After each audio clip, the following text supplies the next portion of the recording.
I'm Mark Verkler, founder of Samaritan's Well.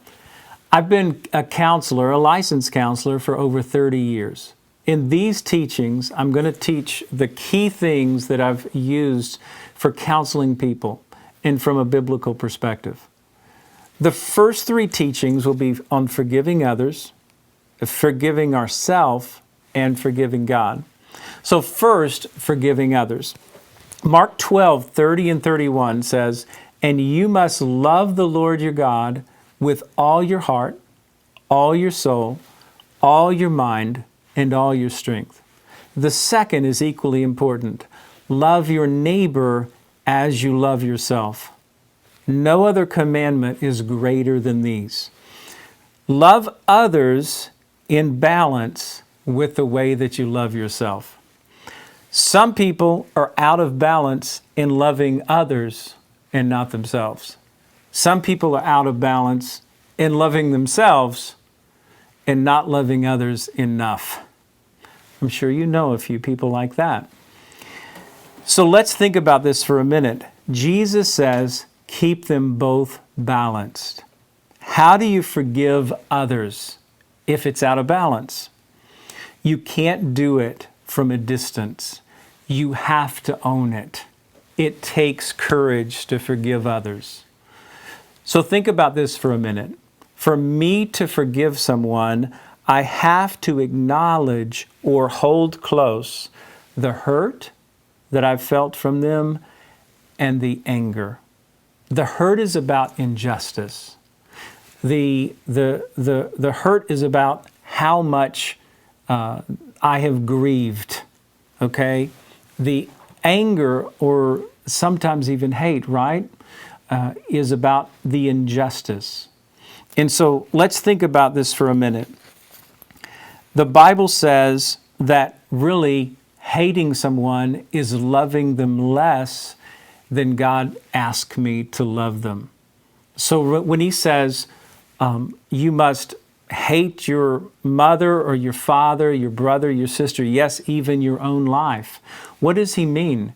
He means that we must love ourselves and others less than we love God. But when we love others less than what God has asked us to, like less than we love ourselves, we have to forgive.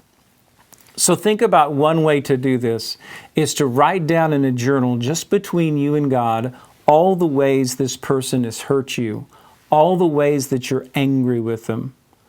Most people default either towards the hurt part, the grieving, which is more vulnerable, or the angry part, which feels more powerful. What happens when I'm angry? It gives me an illusion of control. Now, it's true that real anger is a reaction to a perceived injustice. But think about being angry like eating manna. It's fine and it can actually feed you the day that you eat it. But if you keep it overnight, it gets worms. That's what God says about holding on to anger. Be angry and yet do not sin. Don't let the sun go down in your anger, and do not give the devil an opportunity. That word for opportunity is topos. It means a place. We give the enemy a place in our soul when we don't forgive someone. So how do we do it? We've written out the hurts and the anger, and we've put it down, so we've owned it, we've pulled it close. And then here's the prayer.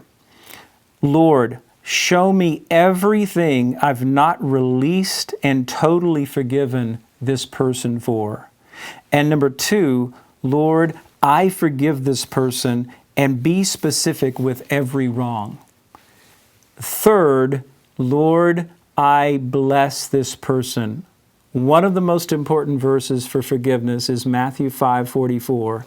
But I say to you, love your enemies, bless them that curse you, do good to them that hate you, and pray for them which despitefully use you and persecute you.